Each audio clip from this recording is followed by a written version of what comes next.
ಇನ್ನು ಖುದ್ದು ಸಿಎಂ ಜೊತೆನೇ ರಸ್ತೆ ಬಗ್ಗೆ ಮಾತಾಡ್ತೀನಿ. ನಂಜರಾಜೆ ಅರಸ್ ಹೇಳಿರುವಂತ ಮಾತಿದು. ಸಿದ್ದರಾಮಯ್ಯನವರೇ ಬೇಡ ಅನ್ನುವಂತ ನಂಬಿಕೆ ನನಗಿದೆ. ಪ್ರೊಫೆಸರ್ ನಂಜರಾಜೆ ಅರಸ್ ಇದಕ್ಕೆ ಸಂಬಂಧಪಟ್ಟ ಹೇಳಿಕೆ ಕೊಟ್ಟಿದ್ದಾರೆ. ಹೆಸರು ಬೇಡ ಅಂತಾರೆ, ಸಿದ್ದರಾಮಯ್ಯನವರೇ ಬೇಡ ಅಂತಾರೆ ಅನ್ನುವಂತ ವಿಶ್ವಾಸ ಇದೆ ಅಂತ. ಪ್ರಿನ್ಸಸ್ ರಸ್ತೆ, ಐತಿಹಾಸಿಕ ರಸ್ತೆ, ಇದಕ್ಕೆ ಸಂಬಂಧಪಟ್ಟಂಗೆ ದಾಖಲೆಗಳನ್ನು ನಾವು ಕೊಟ್ಟಿದ್ದೀವಿ. ಅಧಿಕಾರಿಗಳು ಅವರವರ ವ್ಯಾಪ್ತಿನಲ್ಲಿ ಅವರು ಕೆಲಸ ಮಾಡಬೇಕು. ಯಾರನ್ನು ಮೆಚ್ಚಕ್ಕೋಸ್ಕರ ಇವರು ಈ ಕೆಲಸ ಮಾಡಬಾರದು. ಇದು ಪ್ರೊಫೆಸರ್ ನಂಜರಾಜೆ ಅರಸ್ ಅವರ ಹೇಳಿಕೆ. ಇದು ಹಗರಣ ಹೇಗಾಗಿದೆ ಅಂದರೆ ಅವ್ರು ಇವ್ರನ್ನ ಬೈಯೋದು, ಇವ್ರು ಅವ್ರನ್ನ ಬೈಯೋದು, ಮೈಸೂರಿನ ಜನ ತೀರಾ ಕೀಳು ಮಟ್ಟದವರು ಅನ್ನೋ ಮಟ್ಟಿಗೆ ಬಂದೋಗಿದೆ. ನಾನು ನಿನ್ನೆ ಮಹದೇವಪ್ಪನವ್ರ ಹತ್ರ ಮಾತಾಡಿದ್ದೀನಿ. ಅವ್ರು 5ನೇ ತಾರೀಕು ಮೈಸೂರು ಬರ್ತಾರೆ. ಅವತ್ತು ಅವ್ರ ಹತ್ರ ಮಾತಾಡಿ 5 ಇಲ್ಲ 6ನೇ ತಾರೀಕು ಬೆಳಿಗ್ಗೆ ಮಾತಾಡಿ ಮುಖ್ಯಮಂತ್ರಿಯವರನ್ನು ಭೇಟಿ ಮಾಡ್ತೀವಿ. ಮುಖ್ಯಮಂತ್ರಿಯವರ ಗಮನಕ್ಕೆ ಬರದೆಯೇ ಅವರ ಹೆಸರಿನ ಈ ರೀತಿ ಪ್ರಚಾರಗಳು ಅಪಪ್ರಚಾರಗಳು ಆಗ್ತಾಯಿವೆ. ಮುಖ್ಯಮಂತ್ರಿಯವರಿಗೆ ಸಂಪೂರ್ಣ ವಿಷಯವನ್ನು ತಿಳಿಸಿ ನಿಮ್ಮ ಮರ್ಯಾದೆಯನ್ನು ನೀವು ಕಳ್ಕೊಬೇಡಿ, ಮೈಸೂರಿನ ಮರ್ಯಾದೆಯನ್ನು ಉಳಿಲಿ, ನಿಮ್ಗೆ ಅವಮಾನ ಆಗತ್ತು ತಪ್ಪಬೇಕು, ಈ ಹಗರಣಗಳು ವಾದ ವಿವಾದಗಳು ಬೇಡ ಅಂತ ಅವರ ಹತ್ರನೂ ಮಾತಾಡ್ತೀವಿ. ಬಹುಶಃ ನಮಗಿರೋ ವಿಶ್ವಾಸದಲ್ಲಿ ಅವರೇ ಇದನ್ನು ಬೇಡ, ನನ್ನ ಹೆಸರಿಡೋದು ಬೇಡ ಅಂತ ಹೇಳುವಂಥ ಪರಿಸ್ಥಿತಿ ಬರುತ್ತೆ. ಹೆಸರು ಸಜೆಸ್ಟ್ ಮಾಡೋದು ಚುನಾಯಿತ ಪ್ರತಿನಿಧಿಗಳು, ಜನನೂ ಸಜೆಸ್ಟ್ ಮಾಡಿ ಚುನಾಯಿತ ಪ್ರತಿನಿಧಿಗಳು ಮಾಡಬೇಕು. ಸರ್ಕಾರಿ ಅಧಿಕಾರಿಗಳಲ್ಲ, ಅವ್ರಿಗೆ ಅಧಿಕಾರ ಇಲ್ಲ. ಅವರಿಗೆ ದಿನನಿತ್ಯದ ವ್ಯವಹಾರ ಮಾಡೋದು ಅಷ್ಟೇ ಕೆಲಸ. ಆಯುಕ್ತರಿಗೆ ನಾವು ಕೊಟ್ಟಿದ್ದೀವಿ, ಅವ್ರು ಮತ್ತೆ ಅವರು 30 ದಿನ ಟೈಮ್ ಕೊಟ್ಟಿರಲ್ಲಪ್ಪ ಆಕ್ಷೇಪಣೆಗಳಿಗೆ. ಅದು ಮುಗಿದ ಮೇಲೆ ಆ ಜಿಲ್ಲಾಧಿಕಾರಿ ಅವರೆಲ್ಲ ಕೂತ್ಕೊಂಡು ಮಾತಾಡಬೇಕು. ಅವ್ರೇನಾರು ಮಾಡ್ಕೊಳ್ಳಿ, ನಾವು ಪೂರ್ವ ಎಚ್ಚರಿಕೆ.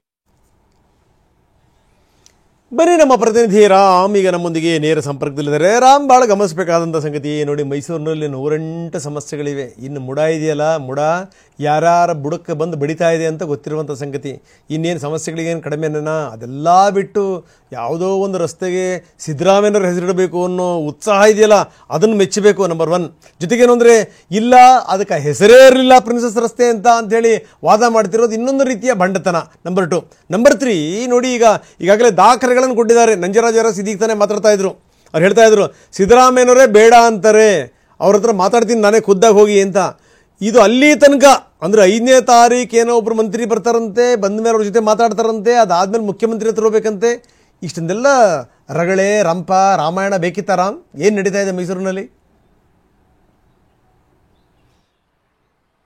ರಂಗನಾಥ್, ಖಂಡಿತವಾಗಿಯೂ ರಾಜ್ಯದಲ್ಲಿ ಮತ್ತೆ ಮೈಸೂರು ಜಿಲ್ಲೆಯಲ್ಲಿ ಸಾಕಷ್ಟು ಸಮಸ್ಯೆಗಳಿದಾವೆ. ರೈತರ ಸಮಸ್ಯೆಗಳಿರ್ಬೋದು ಅಥವಾ ಕುಡಿಯುವ ನೀರಿನ ಸಮಸ್ಯೆ ಇರ್ಬೋದು, ಮೂಲಭೂತ ಸೌಕರ್ಯಗಳೇ ಸಿಗದೆ ಸಾಕಷ್ಟು ಜನರು ಪರದಾಡ್ತಾ ಇದ್ದಾರೆ. ವಿದ್ಯಾರ್ಥಿಗಳಂತೂ ತಮ್ಮ ಪರೀಕ್ಷಾ ಸಮಯದಲ್ಲಿ ಯಾವ ರೀತಿ ಅಂತ ಈಗ ಹಾಸ್ಟೆಲ್ಗಳಿರುವಂಥವ್ರು ಊಟದ ಸಮಸ್ಯೆಯಿಂದ ಸಾಕಷ್ಟು ಬಳಲ್ತಾ ಇದ್ದಾರೆ. ಇದರ ಮಧ್ಯೆ ಒಂದು ರಸ್ತೆಗೆ ಸಿಎಂ ಸಿದ್ದರಾಮಯ್ಯ ಅವರ ಹೆಸರು ಇಡುವಂಥದ್ದು ರಾಜ್ಯದ ಸಮಸ್ಯೆ, ರಾಷ್ಟ್ರದ ವಿಪತ್ತು ಅನ್ನೋ ರೀತಿಯಾಗಿ ಬಿಂಬಿಸುವಂಥ ಕೆಲಸ ಎರಡೂ ಕಡೆಗಳಿಂದಲೂ ಆಗ್ತಾ ಇದೆ ಅಂತಲೇ ಹೇಳ್ಬೋದು. ಯಾಕಂದರೆ ರಸ್ತೆಗೆ ಹೆಸರಿಡುವಂಥ ವಿಚಾರ ಪ್ರಸ್ತಾಪ ಮಾಡಿದಂಥದ್ದು, ಅದರಲ್ಲೂ ಸಿಎಂ ಸಿದ್ದರಾಮಯ್ಯ ಅವರ ಹೆಸರಿಡಬೇಕು ಅಂತೇಳಿ ಅದು ಈಗ ಸಾಕಷ್ಟು ವಿವಾದ ಆಗಿದೆ ಮತ್ತೆ ಬಿಸಿ ಬಿಸಿ ಚರ್ಚೆ ಆಗ್ತಾ ಇದೆ. ಕಳೆದ 1 ವಾರಗಳಿಂದ ತಾವೂ ಸಹ ನೋಡ್ತಾ ಇದ್ದೀರಾ, ಪರ ವಿರೋಧ ಮಾತುಗಳು ನಡೀತಾ ಇದೆ. ಇವತ್ತು ಸಹ ಅದಕ್ಕೆ ಪೂರಕವಾದಂತಹ ಅಂದ್ರೆ ಪ್ರಿನ್ಸಸ್ ಹೆಸರಿತ್ತು ಅಂತೇಳಿ ಕೆಲವರು ದಾಖಲೆಗಳನ್ನ ತೆಗೆದುಕೊಂಡೋಗಿ ನಗರ ಪಾಲಿಕೆ ಆಯುಕ್ತರಿಗೆ ನೀಡುವಂತಹ ಕೆಲಸವನ್ನು ಮಾಡಿದ್ದಾರೆ. ಮತ್ತೊಂದು ಕಡೆ ಸಿದ್ದರಾಮಯ್ಯ ಬೆಂಬಲಿಗರು ಇಲ್ಲ, ಇಲ್ಲಿ ಸಿದ್ದರಾಮಯ್ಯ ಅವರು ಸಾಕಷ್ಟು ಕೆಲಸಗಳನ್ನ ಮಾಡಿದ್ದಾರೆ, ಆಸ್ಪತ್ರೆಗಳನ್ನ ಕಟ್ಟಿಸಿದ್ದಾರೆ, ಹೀಗಾಗಿ ಆ ಸಿದ್ದರಾಮಯ್ಯ ಆರೋಗ್ಯ ಮಾರ್ಗವನ್ನ ನಾವು ಇಡ್ತೇವೆ ಅಂತೇಳಿ ಒಂದು ಮಾತನಾಡಿದ್ದಾರೆ. ಮಹತ್ವದ ಬೆಳವಣಿಗೆಯಲ್ಲಿ ಇವತ್ತು ಈಗಾಗಲೇ ಏನು ಹೋರಾಟಗಾರರಿದ್ರು ಅವರು ಅಲ್ಲಿ ಪ್ರಿನ್ಸಸ್ ರಸ್ತೆ ಅಂತಿತ್ತು, ಅಲ್ಲಿ ನಾಮಫಲಕವನ್ನ ರಾತ್ರೋರಾತ್ರಿ ಅಳವಡಿಸುವಂತ ಕೆಲಸವನ್ನ ಮಾಡಿದ್ರು. ಮತ್ತೆ ಬೆಳಗ್ಗೆ ಆಗೋಷ್ಟರಲ್ಲಿ ಅದು ಮಾಯ ಸಹ ಆಗಿತ್ತು. ಹೀಗಾಗಿ ಈ ಒಂದು ವಿಚಾರ ಸಾಕಷ್ಟು ಎಲ್ಲೋ ಒಂದು ಕಡೆ ಅನವಶ್ಯಕ ಚರ್ಚೆಗಳಿಗೆ, ಅನವಶ್ಯಕವಾದಂತಹ ಘಟನೆಗಳಿಗೆ ಕಾರಣವಾಗ್ತಾ ಇದೆ ಅಂತ ಖಂಡಿತವಾಗಿಯೂ ಅನಿಸುತ್ತದೆ.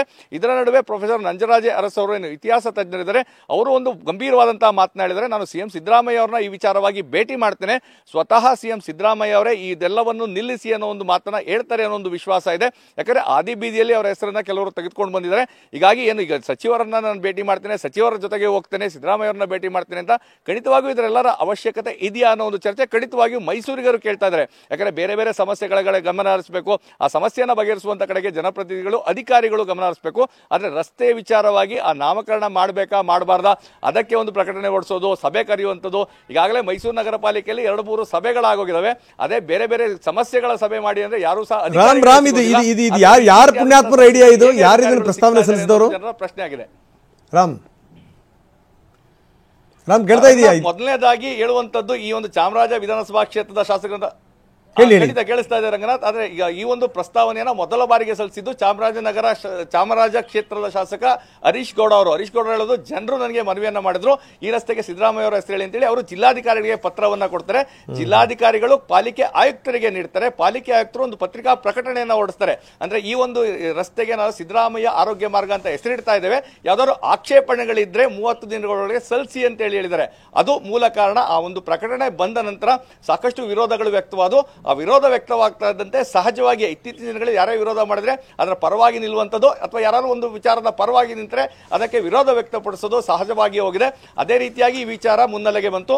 ಇದೀಗ ಅದು ಅದೇ ಒಂದು ದೊಡ್ಡ ಸಮಸ್ಯೆಯಂತೆ ಪ್ರತಿಬಿಂಬಿಸುವಂಥದ್ದು, ಮತ್ತೆ ಅದರ ಬಗ್ಗೆ ಸಭೆಗಳಾಗುವಂಥದ್ದು, ಚರ್ಚೆಗಳಾಗುವಂಥದ್ದು, ಈ ರೀತಿಯಾದ ಹೋರಾಟಗಳಾಗುವಂಥದ್ದು, ಸಹಿ ಸಂಗ್ರಹ ಅಭಿಯಾನ ಆಗುವಂಥದ್ದು. ಒಂದು ವೇಳೆ ಇದೇ ಒಂದು ಇಡೀ ಜಿಲ್ಲಾದ್ಯಂತ ಹೋರಾಟದ ರೂಪವನ್ನು ಪಡ್ಕೊಂಡ್ರು ಅಚ್ಚರಿ ಪಡಬೇಕಾಗಿಲ್ಲ. ರಂಗನಾಥ್, ಧನ್ಯವಾದ ರಾಮ್ ತಮ್ಮೆಲ್ಲ ಮಾಹಿತಿ.